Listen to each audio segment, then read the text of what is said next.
तो दोस्तों इस वीडियो में हम इन्वोक राइट इन्वोक स्ट्रिंग आई इन्वोक ये स्ट्रिंग क्या होता है इन लैंग्राफ वो समझेंगे। ठीक है। तो आपको पता है दोस्तों कि जब आप लैंग्राफ में है ना जनरली अब क्या होता है कि कोई भी आर्किटेक्चर एक स्टेट ग्राफ के थ्रू आप बनाते हैं। ठीक है। कोई भी आर्किटेक्चर आप बनाते हैं आप using लैंग्राफ with the help of static graph. ठीक है। तो आपका स्ट्रक्चर कुछ इस तरह से होता है जैसे आपका एक नोड हुआ, फिर ये नोड किसी और नोड से लिंक्ड है, फिर ये नोड किसी और लिंक से लिंक्ड है, फिर ये किसी और से फिर कहीं पे जाके एंड हो जाता है। Right, something like that.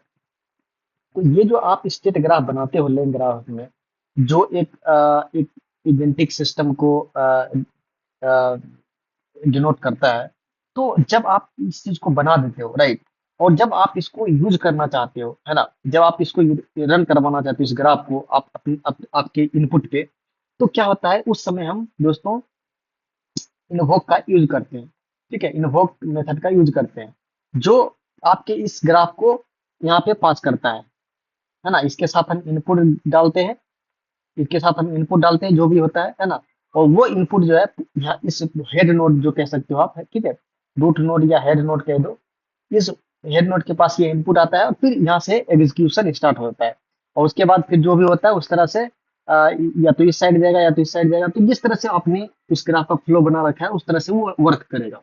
ठीक है, ये तो हो गया। तो ये इन्वोक जो है दोस्तों, ये इन्वोक जो है इस ग्राफ को रन करवाने के लिए हेल्प करता है। राइट। ठीक है, इतना समझ में आ गया है। तो ये रन करवाने के तो अब इसमें क्या है दोस्तों, जब आप इन्वोक यूज करते हो, ठीक है, जब आप इन्वोक यूज करते हो तो जो भी आपको जब भी आप इनपुट देते हो, ठीक है, तो इसका जब भी आप इसका जो है जब आपने इनपुट दिया तो आप एक्सपेक्ट करते हो इसका आंसर आए।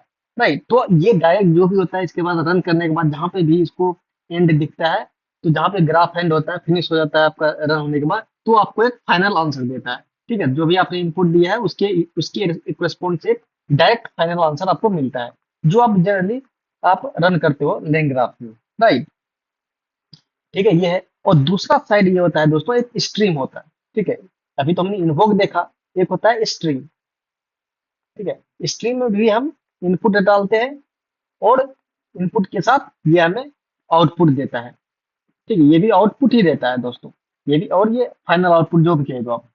बट फर्क ये है दोस्तों कि स्ट्रीम जो है, जब आप स्ट्रीम के थ्रू आप अपने ग्राफ को रन करवाते हो, तो इसमें जो भी जिस जिस स्टेप पे ये कोड ये आपका ग्राफ रन किया है, जिस स्टेप पे, जब मान चलो ये स्टेप यहाँ पे इनपुट गया, ठीक है, इसके बाद फिर ये इधर चला गया, तो इस स्टेप पे आया, फिर इधर से कुछ मान लो ये एंड हो गया। ठीक है, तो जो भी स्टेप ये रन किया दोस्तों, है ना, ये आपको हर एक नोड पे, है ना, आपको जो भी यहाँ यहाँ का जो भी आउटपुट होगा और स्टेट जो होगा वो आपको प्रिंट करता रहेगा। ठीक है, वो आपको प्रिंट करता रहता है हर स्टेप,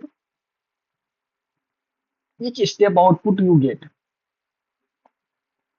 है ना, each step output you get, और स्टेप और यू कैन से नोड, है ना। तो जैसे ही ये चलेगा, जैसे ये रन होगा तो आपको आउटपुट कंसोल पे मिल जाएगा या जहां पे भी आपने प्रिंट करवा रहे हो। और फिर जब जैसे ही आप इस पे यहाँ पे गया, फिर इसका जब आउटपुट आएगा तो फिर आपको फिर दूसरा मैसेज प्रिंट हो जाएगा। तो ये मतलब एज स्ट्रीम वाइज, मतलब एक आता है जैसे कि आप, क्या होता है जैसे आप यूट्यूब पे वीडियो देखते हो, ठीक है, यूट्यूब पे वीडियो देखते हो, ऐसा तो होता नहीं है कि सारा वीडियो एक ही बार में डाउनलोड हो गया। ठीक है, वो क्या होता है कि धीरे धीरे वो धीरे धीरे वो स्ट्रीम होते रहता है और धीरे धीरे आप उसको देखते रहते हो। राइट। तो कुछ ये इस तरह से स्ट्रीम काम करता है। तो फर्क क्या है दोस्तों, तो अगर हम इसका डिफरेंस से देखें तो इन्वोक इन्वोक एंड स्ट्रीम के मेथड में,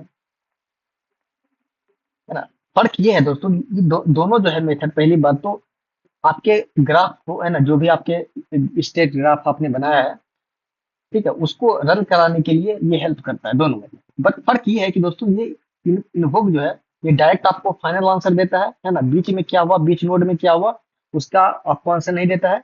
बट स्ट्रीम क्या होता है कि आपको step by step her node का आउटपुट आपको देते जाता है, ताकि आपको इससे क्या होता है विजुलाइज कर सकते हो कि हाँ क्या चल रहा है, क्या नहीं चल रहा है, क्या हो रहा है, नहीं हो रहा है। और आप उसको कहीं इंटरप्रेट करना चाहते हो, कहीं बीच में ही रोकना चाहते हो, तो वो आपके लिए हेल्पफुल रहेगा।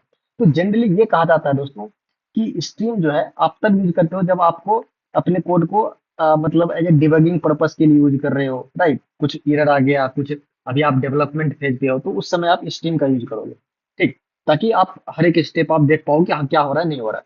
और इन्वोक तभी आप यूज करोगे जब आप फाइनल एक तरह से ऑलमोस्ट कर दिए हो कि हाँ आपका जो भी ग्राफ आपने बनाया है और जो भी प्रोम्प्टिंग वोम्प्टिंग वगैरह कुछ किया है, टूल वूल ऐड किया है, वो सही से काम कर रहा है। तो आप फिर जब आप फाइनल प्रोडक्शन में आप करोगे तो आप इन्वोक यूज करो, क्योंकि आपको उसमें से फाइनल आंसर से मतलब होगा, ठीक है? तो ये चीज है इन्वोक और स्ट्रीम में डिफरेंस।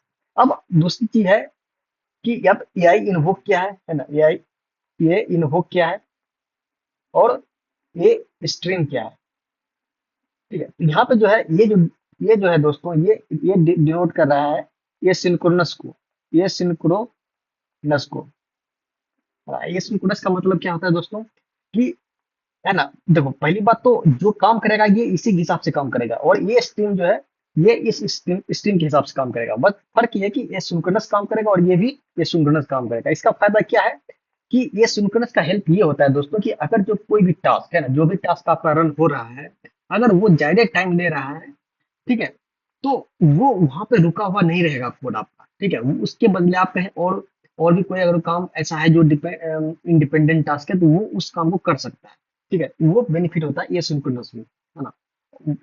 ठीक है, बट ये सिंक्रोनस में क्या होता है कि कोई काम अगर जब तक कंप्लीट नहीं हो जाएगा, चाहे वो 1 घंटा ले चाहे 5 घंटा ले, तो तब तक वहां से उठेगा नहीं, कहीं हिले डुलेगा नहीं वो कोड। बट इस केस में क्या होता है ये सिंक्रोनस इन्वोक में और ये सिंक्रोनस स्ट्रीम में, कि अगर कोई काम ज्यादा टाइम ले रहा है तो वो तुरंत स्विच कर देगा, दूसरे टास्क को करने लग जाएगा, उसको पेंडिंग में छोड़ देगा या किसी को हैंड ओवर कर देगा कि ये टास्क आप कर लेना, तब तक मैं दूसरा टास्क करता हूँ। तो इससे क्या होता है कि आपका कोड हो सकता है कि आपको फास्ट रन हो, है ना, फास्ट रन हो और कंकरेंसी प्रोवाइड करे, पैरेलली रन होता है, कहने का मतलब ये है। बस ये फर्क होता है दोस्तों इन्वोक में, स्ट्रीम में, एआई इन्वोक में और ये स्ट्रीम। आई होप ये चीज आपको क्लियर हो गया होगा। तो आप कहने का मतलब क्या है दोस्तों कि आपका क्या इस्तेमाल करोगे, तो जैसे आप कोई चीज आप अभी इम्प्लीमेंट कर रहे हो, राइट? तो आप जनरली स्ट्रीम का यूज करोगे as a development type, development purpose. और जब आपका लगेगा कि हाँ स्ट्रीम अच्छे से काम कर रहा है, तो आप फिर उसी को आप इन्वोक मेथड पे शिफ्ट करवा लोगे। या फिर हो सकता है कि आप अगर चाहते हो कि उसको कि स्टेप बाय स्टेप और भी चीजें कुछ करना हो, तो उस केसेस में आप हो सकता है स्ट्रीम ही यूज करो हर वक्त, क्योंकि एट देन फाइनल आंसर तो ये स्ट्रीम भी देगा, ऐसा तो है नहीं कि स्ट्रीम नहीं देगा final answer, but depends upon how you want to use it. Similarly AI invoke, AI AI sorry AI invoke और ए स्ट्रीम क्या है कि जब आपको लगेगा कि कुछ आपके कोड ऐसे हैं जो अगर जो कोई चीज जैसे एपीआई का कॉल करवाना या कोई डेटाबेस से कुछ कॉल करवाना, जो जो दूसरे दूसरे को हैंड ओवर करने के बाद भी काम किया जा सकता है, और उसके बीच में आप दूसरा काम कर सकते हो, है ना, जो काम लेंदी है। तो उस तरह का टास्क अगर आपके एजेंटिक सिस्टम में है, तो आप ये स्ट्रीम और ये इन्वोक का भी आप यूज कर सकते हो, जिससे कि आपका कोड थोड़ा फास्ट रन करेगा, ऑप्टिमाइज रहेगा, एफिशिएंट रहेगा, कहने का मतलब ये है। तो आई होप ये दोस्तों ये चीज आपको समझ में आ गया होगा कि इन्वोक स्ट्रीम और ये इन्वोक और ये स्ट्रीम क्या होता है। Thank you.